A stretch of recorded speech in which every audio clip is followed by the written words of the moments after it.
Bonjour à tous, je m'appelle Jenny et je vais t'apprendre à peindre ce portail japonais traditionnel appelé Tsukiyamon. De la création d'arbres dans un style loose, en passant par la mise en couleur afin de poser les lumières et les ombres,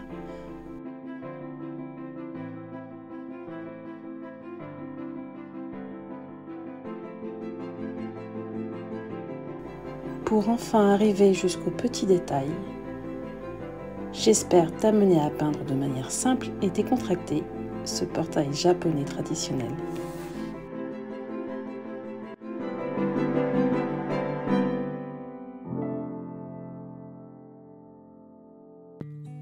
Pour le matériel que j'ai utilisé, je te laisse choisir tes couleurs. J'ai utilisé du papier coton Arches grain fin en 300 grammes, un pulvérisateur avec de l'eau claire dedans, une palette pour faire mes mélanges et les pinceaux. Alors ici on a un quill des ateliers Silver taille 60, un pinceau petit gris ou à la vie, c'est la même chose, de Raphaël, et enfin deux pinceaux à pointe fine de Silver Black Velvet taille 10 et taille 4.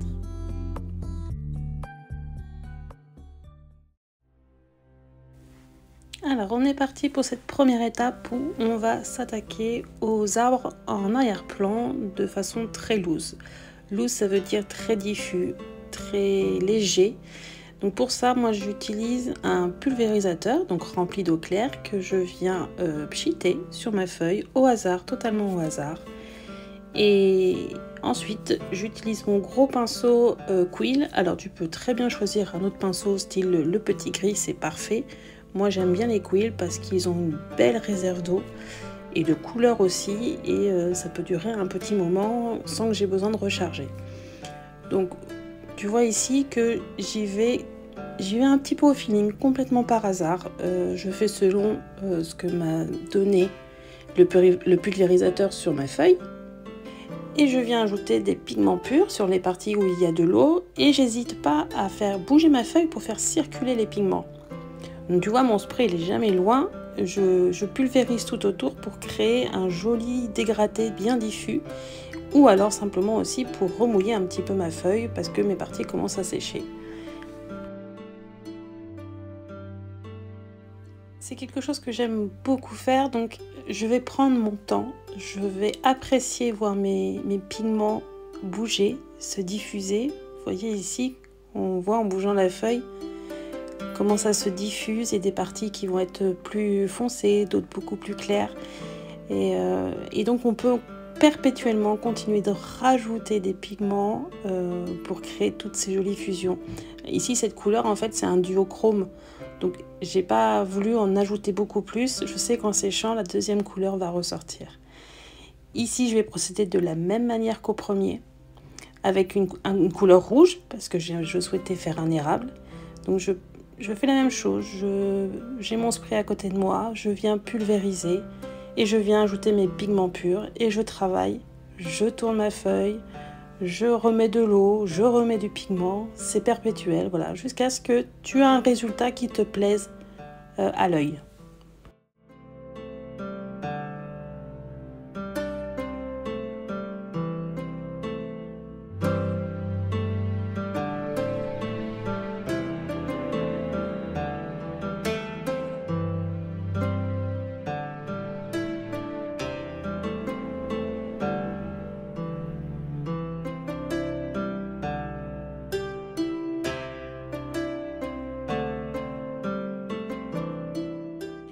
Alors pourquoi je viens ajouter du pigment ici? Simplement parce que je veux que mon érable ressorte plus que l'arbre qui est derrière. L'arbre derrière, donc de façon toujours loose, je vais le laisser très clair, très épuré. Et je vais travailler un tout petit peu plus, mais de pas grand chose. Je suis pas dans les détails, je suis pas en train de faire une feuille d'érable. Je vais juste lui ajouter du pigment pour le faire encore plus ressortir. Et puis en plus avec ce très beau rouge, c'est parfait. Alors, deuxième étape, pendant que nos arbres sont en train de sécher, on s'attaque au lavis. Tout d'abord, un lavis, c'est quoi? À l'aquarelle, on commence souvent par effectuer une première couche de lavis très diluée afin de poser une base de couleur. Ensuite, on ajoute les autres couleurs par-dessus. Alors, on peut le faire sur du sec ou sur du mouillé. Ici, moi, je fais sec. Et je viens ajouter, avec mon pinceau à quill, que vous voyez ici, je viens lui ajouter de l'eau. J'ajoute quelques touches d'un bleu plus foncé pour pouvoir commencer à créer quelques petites ombres sur mon parvis ici qui est en pierre.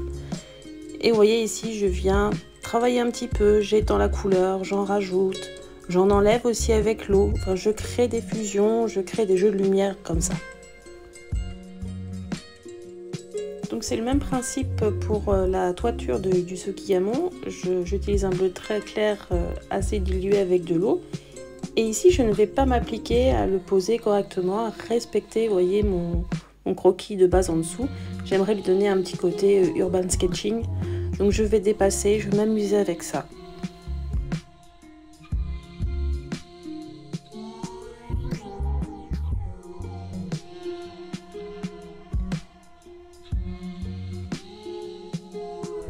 Donc encore une fois, comme mon parvis, en fait, je viens lui ajouter ce bleu clair. C'est les mêmes bleus que j'ai utilisés pour le parvis et pour la toiture. Je viens lui ajouter des petites touches d'ombre. Encore un petit peu de splash, comme j'appelle ça. Voilà, pour donner un petit peu de vie, un peu de dynamique à tout ça.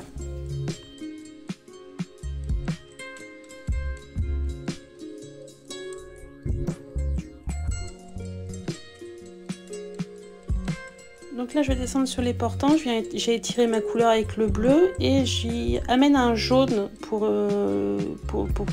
c'est une première couche. Hein. Il va y avoir une couche au-dessus, un peu plus foncée. Mais ça va lui amener de la lumière à ce portant.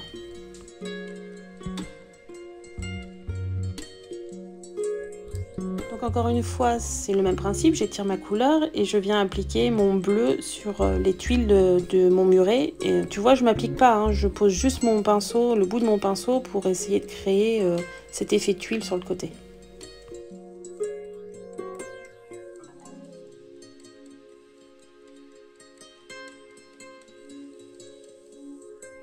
Et avec mon pinceau sec, je vais étirer la couleur de la tuile pour créer une petite ombre sur le muret. Alors sur ma porte, je viens lui apporter un lavis orangé très clair. Et je vais venir lui apporter quelques petites fusions avec ce même orange un peu plus prononcé. C'est pas grave si ça fusionne avec le portant à côté, avec le portant du dessus. Au contraire, c'est ce que je souhaite.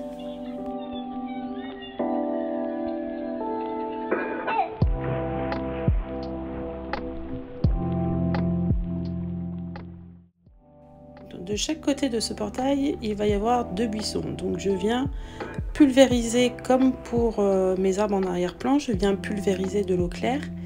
Et avec un pinceau, je viens tapoter, appliquer ma couleur. Donc ici, j'ai choisi 2 verts, un vert clair et un vert foncé.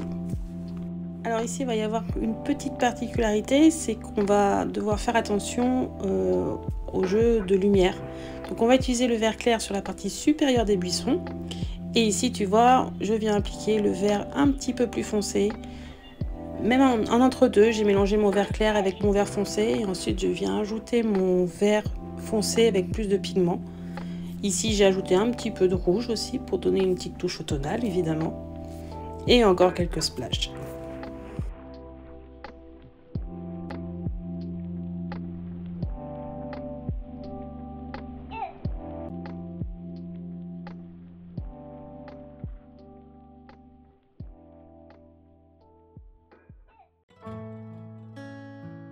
Donc c'est la 3e étape et la dernière étape. On va travailler un petit peu plus les ombres et lumières sur les lavis et on va lui ajouter quelques petits détails.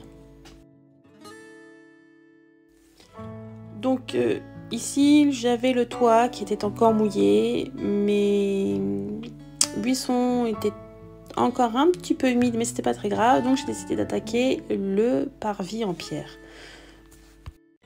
Donc j'ai décidé de lui apporter un petit peu plus de volume, un petit peu plus de jeu d'ombre. Donc j'utilise exactement la même couleur que j'ai utilisée en lavis, mais un petit peu plus chargé en pigment et moins en eau. Donc ici c'est très simple, il suffit que tu prennes ta couleur, tes deux bleus, tu mets ton bleu clair en premier et tu viens ajouter quelques touches de bleu foncé par-dessus et tu laisses les pigments fuser. Tu vois, j'en mets pas partout, je laisse aussi des espaces blancs pour qu'on puisse voir en dessous, justement c'est à ça que sert le lavis aussi. Ça va lui apporter cette lumière naturelle, cet effet, pas de brillance parce que c'est un pavé ici, mais ça va quand même lui donner un petit jeu de lumière assez sympa.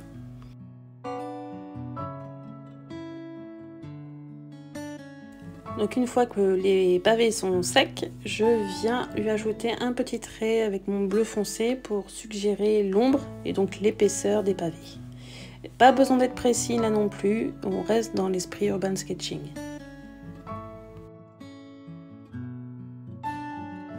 Qui dit Tsukiyamon dit jardin. Et comme j'ai fait mes arbres en arrière-plan, forcément, il va falloir que je lui apporte le tronc manquant.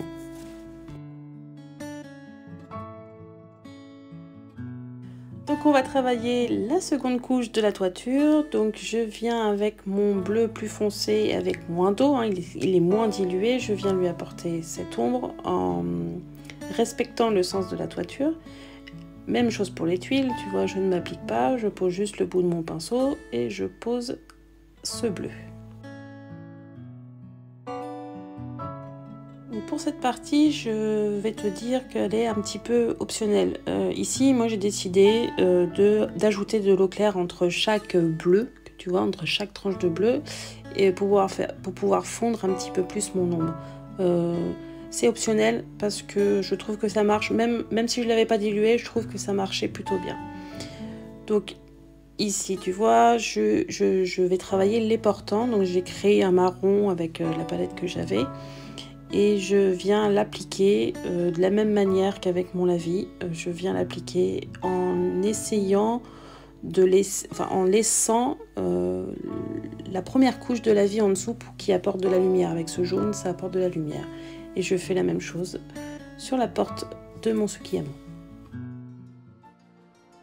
Alors, d'une aquarelle à une autre, tu vas voir que tu n'auras pas du tout le même rendu car tu n'as pas les mêmes fusions, tu n'as pas les mêmes sentiments que te procure ton aquarelle.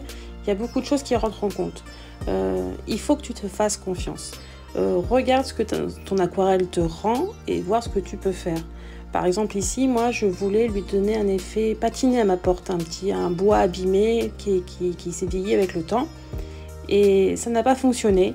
Donc tant pis, c'est pas grave, j'ai décidé de passer à autre chose. Donc j'ai redilué mes pigments avec mon eau et je l'ai fusionné avec mon vert et un petit peu de jaune du buisson qui va passer un petit peu en premier plan, mais assez doucement. Donc tout ça pour te dire, à toi de voir, à toi de te faire confiance, à toi d'essayer. Il n'y a que comme ça que tu le sauras et que tu exerceras ton œil.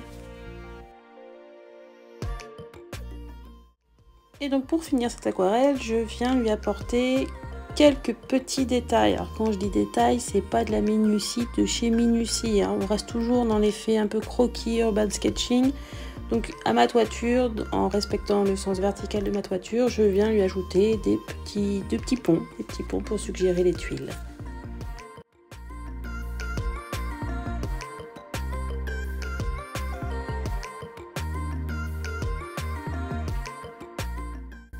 Donc quand je te dis qu'on continue de réfléchir perpétuellement et à changer d'idée, je me suis dit tiens, je vais lui apporter un petit peu d'ombre sous les tuiles, ça peut être sympa. Et j'ai même eu envie de lui faire une poignée à ma porte.